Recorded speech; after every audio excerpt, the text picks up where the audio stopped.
13h, 14h. Europe 1, 13h. La suite d'Europe 1 13h avec vous, Céline Géraud, et vos deux invités, Gabriel Cluzel et Sarah Sadman.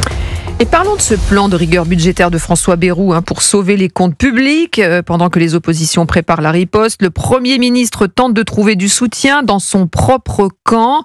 Alors, personne ne l'a contredit officiellement, par logique politique. Tout le monde y va quand même de son commentaire pour améliorer ses orientations budgétaires.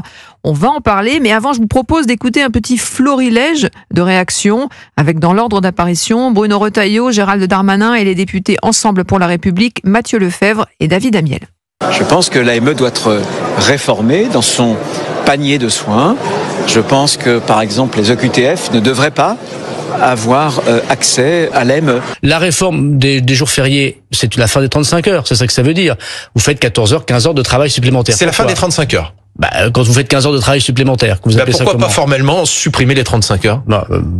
Le Premier ministre a ses mots, moi j'ai les miens. En tout cas, ce que propose le Premier ministre, c'est qu'il faut travailler davantage. Qu'Édouard Philippe travaille un projet massif pour les Français. On en aura besoin en 2027, mais le plan d'urgence est nécessaire pour l'urgence. Ce budget, c'est un point de départ, c'est pas un point d'arrivée. Et nous, en responsable politique, il y a des choses qui ne vont pas, par exemple, dans ce projet de budget. Mais ce qui est important, c'est d'être d'accord sur le redressement des finances publiques. Je voudrais saluer, Madame la Ministre, un plan courageux, et c'est le moment où il faut réduire nos déficits, réduire l'endettement pour reconstituer des marges de manœuvre. Sinon, à la prochaine crise que nous subirons, non seulement nous ne pourrons pas protéger les Français, mais nous aurons un accident de crédit qui mettra notre pays par terre.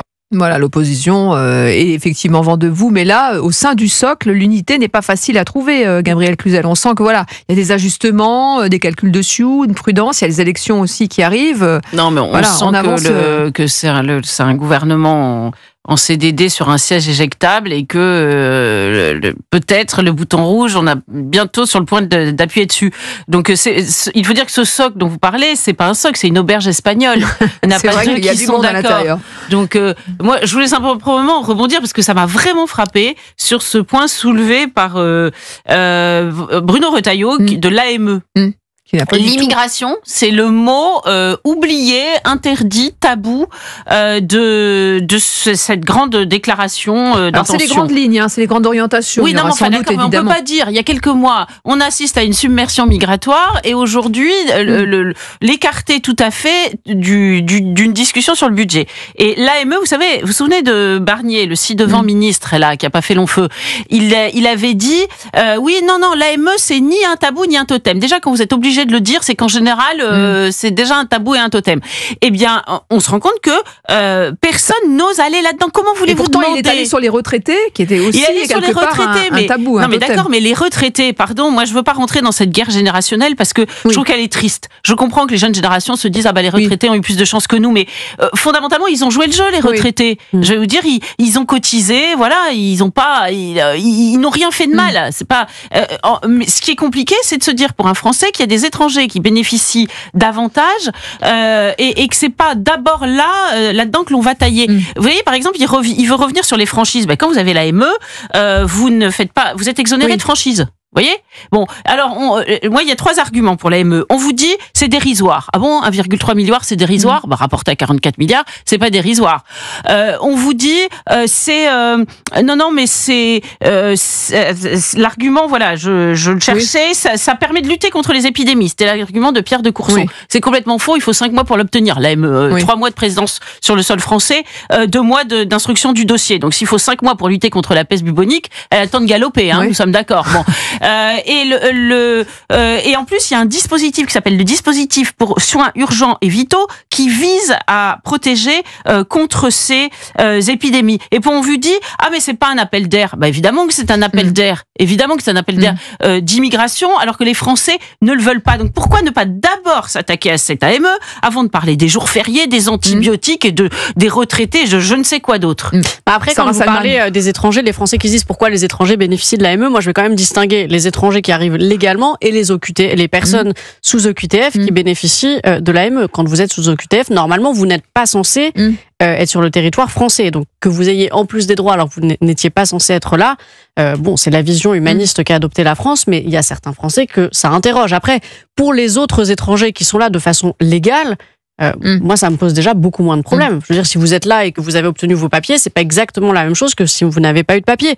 Et pour répondre à la question, non, il ne souhaite pas s'attaquer à l'AME parce que c'est quand même plus simple de s'attaquer aux jours fériés. C'est simplement une question de, on va dire, de facilité. C'est beaucoup plus facile. Et sur ce socle commun, on l'a entendu avec ce florilège de rédaction. Mais je savais pas qu'il y avait un socle commun entre les trois, donc je suis semble un peu dispersé. Mais je savais pas qu'il y avait un socle commun, donc je le découvre grâce à l'émission. Pour moi, il y a plus vraiment de socle commun. Ça veut dire que ils disent tout et son contraire. Monsieur Darmanin, il a raison de dire finalement on remet en cause les 35 heures. Mais pourquoi on peut pas dire qu'on remet en cause les 35 heures? Parce que sinon, vous achetez plus la paix sociale. Donc il faut d'un côté avoir la paix sociale et de l'autre côté faire passer des mesures extrêmement impopulaires. Après, on était le 15 juillet quand il a fait ses annonces. Il lui reste un peu de temps pour travailler sa copie. Il a retravaillé. Il a peut-être aussi pris un peu la température en faisant Mais quand ses annonces. vous annoncez des mesures autant impopulaires, vous pouvez pas vous attendre à ce que ça se passe bien.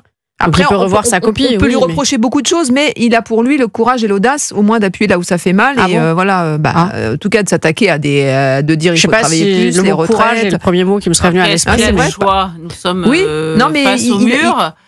Donc il faut faire trouver des gisements d'économie, mais pardon, les sujets auxquels il s'attaque ne sont pas très courageux. Non, c'est pas vrai. Que va-t-il ressortir de tout cela? On retiendra ces fameux jours fériés, parce que finalement il n'y a plus que ça qui reste dans l'écume. Il a supprimé uniquement 3000 effectivement postes d'agents publics, alors que 180 000 ont été créés par. C'est marginal ces dernières années. Ça reste extrêmement faible. Donc quand tout le monde se sera opposé à ces jours fériés, à cette suppression des jours fériés, et qui dira d'accord, ou qui sautera et que le suivant oubliera cela, finalement on n'aura pas avancé d'un pouce. Non, c'est quand même dramatique. Si vous voulez, on va passer tout l'été à parler des jours fériés. Puis la priorité de François Bayrou, c'est quand même de sauver son poste. Son but, c'est de tenir le maximum de temps. Je pense qu'il sait qu'il est en sursis. Alors après, est-ce qu'il sait quoi qu'il arrive, il va sauter à l'automne et il se prépare à cette éventualité en disant maintenant. Je suis pas sûr que les hommes politiques se préparent à cette éventualité. Moi, je pense qu'il prépare sa sortie. Vous ne pensez pas? Moi, je pense que les ministères d'ailleurs